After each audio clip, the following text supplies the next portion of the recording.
ଆରେ ମୋଟୁ ସାଙ୍ଗ, ବହୁତ ଦିନ ହୋଇଗଲା ମାଛ ମୁଁ ଖାଇ ନାହିଁ। ମୋର ଇଲିଶି ମାଛ ଖାଇବାକୁ ବହୁତ ଇଚ୍ଛା। ବହୁତ ଦିନ ହୋଇଗଲା ମୁଁ ଇଲିଶି ମାଛ ଖାଇ ନାହିଁ। ମୋ ପାଖରେ ବି ପଇସା ଆସିବ କୁଆଡ଼ୁ? ପଇସା ନାହିଁ ବୋଲି ଇଲିଶି ମାଛ ଜମା ଖାଇପାରୁନି। ତମ ପାଖରେ ତ ବହୁତ ପଇସା, ତମେ ଆଜି ମୋ ପାଇଁ ଗୋଟିଏ ଇଲିଶି ମାଛ ନେଇ ଆସ। ଆରେ ମୋର ପତଲୁ ସାଙ୍ଗ, ତମେ ଜମା ଚିନ୍ତା କର ନାହିଁ। ତମେ କହିଛ ମାନେ ତମ ପାଇଁ ମୁଁ ନିଶ୍ଚୟ ଇଲିଶି ମାଛ ନେଇ ଆସିବି। ତମେ ଜମା ଚିନ୍ତା କର ନାହିଁ। ତମେ ମୋର ସାଙ୍ଗ।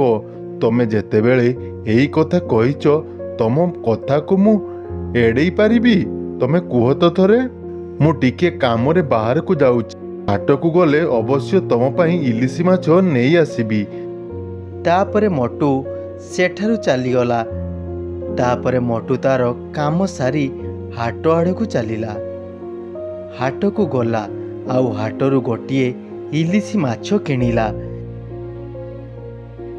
ଇଲିଶି ମାଛ କିଣି ହାଟରୁ ମୋଟୁ ରାସ୍ତାରେ ଆସୁଥାଏ।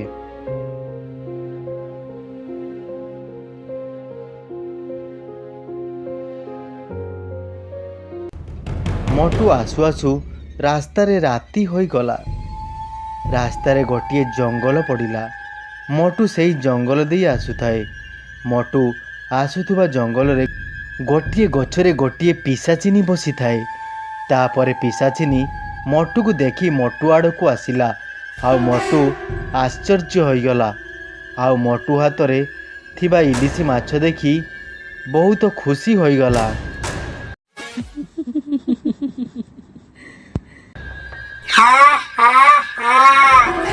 কি বাসনা! ବହୁତ ଦିନ ହୋଇଗଲା ମୁଁ ଇଲିଶି ମାଛ ଖାଇ ନାହିଁ। ଆଜି ଖାଇବାକୁ ମିଳିବ ଇଲିଶି ମାଛ। ବହୁତ ଦିନ ପରେ ଆଜି ଇଲିଶି ମାଛ ଦେଖିବାକୁ ମିଳିଲା। ଆଜି ଖୁବ ଆନନ୍ଦରେ ଇଲିଶି ମାଛ ଖାଇବି। ବହୁତ ମଜା ଆସିବ। ଖୁବ ଆନନ୍ଦ।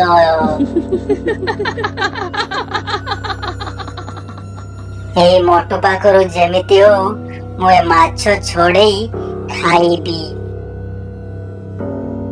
ତାପରେ ପିଶାଚିନି ଖୁବ୍ ଶୀଘ୍ର ଯାଇ ମୋଟୁ ପାଖରେ ଥିବା ମାଛଟିକୁ ଚଟକିନା ତା ହାତରୁ ଛଡ଼େଇ ନେଲା ଆଉ ସଙ୍ଗେ ସଙ୍ଗେ ଗଛ ଉପରକୁ ଉଡ଼ିଗଲା। ତାପରେ ମୋଟୁ ବହୁତ ରାଗିଗଲା। ଏ ପିଶାଚିନି, ତୁ ମୋର ମାଛ କ'ଣ ପାଇଁ ନେଲୁ? ମୋର ବନ୍ଧୁ ପତଲୁ ବହୁତ ଦିନ ହେଲା ଇଲିଶି ମାଛ ଖାଇ ନାହିଁ। ତାର ବହୁତ ଇଚ୍ଛା, ସେ ଇଲିଶି ମାଛ ଖାଇବ।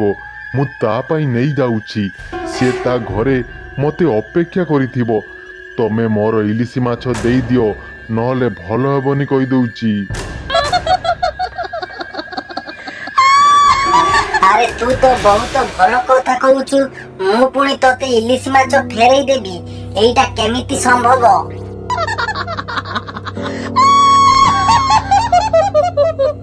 ମୁଁ ହେଉଛି ପିଶାଚିନି, ମୋ ପାଖକୁ ପୁଣି ମାଛ ଫେରେଇ ନେବୁ? ବେଶୀ କଥା କହୁଛୁ। ତୋର ମୁଣ୍ଡରୁ ଗଣ୍ଡି ଅଲଗା କରିଦେବି। ତୋର ଘାଡ଼ ପୁରା ମୁଡ଼ି ଖାଇଦେବି। ଯଦି ବଞ୍ଚିବାର ଅଛି ତାହେଲେ ଏଠାରୁ ଚାଲିଯା, ନହେଲେ ତୋର ଘାଡ଼ ମୁଡ଼ି ତତେ ଖାଇଦେବି।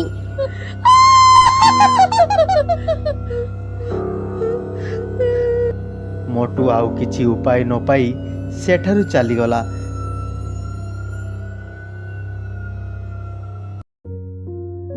ତାପରେ ମୋଟୁ ବହୁତ ମନ ଦୁଃଖ କରି ଭାବୁଥାଏ ଆଉ ସେ ରାସ୍ତାରେ ଚାଲୁଥାଏ। ସେ ପତଲୁକୁ ଯାଇ କ'ଣ କହିବ? ମୋଟୁ ମନ ଦୁଃଖରେ ବସିଥାଏ। ପତଲୁ ତା ପାଖକୁ ଆସିଲା। ଆରେ ସାଙ୍ଗ, ତମର ମନ କାହିଁକି ଖରାପ ଅଛି? ତମକୁ ମାଛ ଆଣିବାକୁ କହିଥିଲି, କ'ଣ ଆଣିଲ? ଆରେ ପତଲୁ ମୋର ସାଙ୍ଗ, ସେ କଥା ଆଉ କୁହନି। ମୁଁ ହାଟରୁ ଇଲିଶି ମାଛ ନେଇ ଆସୁଥିଲି। ରାସ୍ତାରେ ଗୋଟିଏ ପିଶାଚିନି ମୋ ହାତରୁ ଚଟକିନା ମାଛଟି ନେଇ ପଳେଇ ଗଲା। ମୁଁ ତାକୁ ବହୁତ ଅନୁରୋଧ କଲି, ହେଲେ ସେ ମୋ କଥା ଜମା ମାନିଲା ନାହିଁ। ତା କଥାରେ ଜିଦ୍ଦି ରହିଲା ଆଉ ମୋତେ ମାରିଦେବାକୁ ଧମକ ଦେଲା। ମୁଁ ମୋ ଜୀବନ ବଞ୍ଚାଇ ସେଠାରୁ ପଳେଇ ଆସିଲି। ମୁଁ ବି ଭାବିଛି ସେଇ ପିଶାଚିନିକୁ ଗୋଟିଏ ଉଚିତ ଶିକ୍ଷା ଦେବି। ମୋର ଜଣେ ଚିହ୍ନା ତାନ୍ତ୍ରିକ ଅଛନ୍ତି। କାଲି ସକାଳେ ମୁଁ ସେ ତାନ୍ତ୍ରିକ ପାଖକୁ ଯିବି ଆଉ ସେଇ ପିଶାଚିନୀ ବିଷୟରେ ସବୁ କଥା ବାବାଙ୍କୁ ଜଣେଇବି ଆଉ ସେ ପିଶାଚିନୀକୁ ଉଚିତ ଶିକ୍ଷା ଦେବି। ତା ପରଦିନ ସକାଳ ହୋଇଗଲା। ମଟୁ ଜଙ୍ଗଲ ଆଡ଼କୁ ଚାଲିଲା।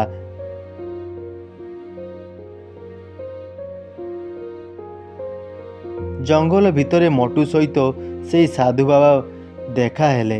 ସାଧୁ ବାବା ସେଠାରେ ଧ୍ୟାନରେ ଥିଲେ। ମଟୁକୁ ଦେଖି ପଚାରିଲେ, ଆରେ ମଟୁ, ତୁ କ'ଣ ହେଇଛି ଆଜି ତୁ ଏଠାରେ? ମଟୁ ସାଧୁ ବାବାଙ୍କୁ ସବୁ କଥା କହିଲା। ତାପରେ ସାଧୁ ବାବା କହିଲେ, ଠିକ୍ ଅଛି ମଟୁ, ତୁ ଜମା ବ୍ୟସ୍ତ ହୁଅ ନାହିଁ। ମୁଁ ଧ୍ୟାନ କରୁଛି ଆଉ ଧ୍ୟାନ କରି ଦେଖୁଛି ଏଇ ଜଙ୍ଗଲରେ କେଉଁ ପିଶାଚିନୀ ରହିଛି। ତାକୁ ଉଚିତ ଶିକ୍ଷା ମୁଁ ଦେବି। ତାପରେ ସାଧୁ ବାବା କିଛି ସମୟ ଧରି ଧ୍ୟାନ କଲେ।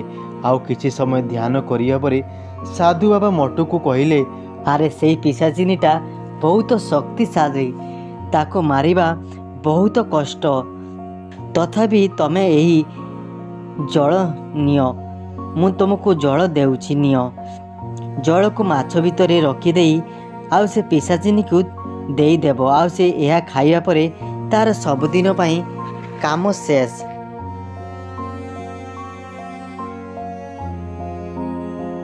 ମଟୁ ସାଧୁ ବାବାଙ୍କ ପାଖରୁ ପାଣି ନେଇ ସେଠାରୁ ଚାଲିଗଲା। ଆଉ ସକାଳ ଯାଇ ସନ୍ଧ୍ୟା ହେଲା।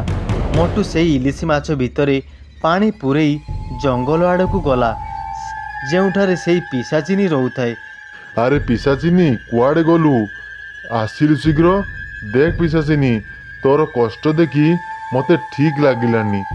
ଦେଖ, ତୋ ପାଇଁ ଗୋଟିଏ ବଡ଼ ଇଲିଶି ମାଛ ନେଇ ଆସିଛି।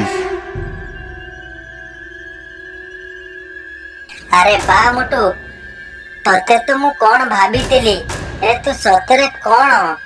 ଆରେ ମଟୁ, କେତେ ତୁ ଭଲ। ତୁ ମୋର କଷ୍ଟ ବୁଝିପାରୁଛୁ। ମୋ ପାଇଁ ଏତେ ଦୂରରୁ ମାଛ ନେଇ ଆସିଛୁ। ରହ, ତୁ ସେଇଠାରେ ରହ, ମୁଁ ଆସୁଛି। ଏଇ କଥା କହି ସେଇ ପିଶାଚିନୀ ଖୁବ୍ ଶୀଘ୍ର ମଟୁ ପାଖରୁ ମାଛ ଛଡ଼େଇ ନେଇ ସେଇ ଗଛକୁ ଚାଲିଗଲା।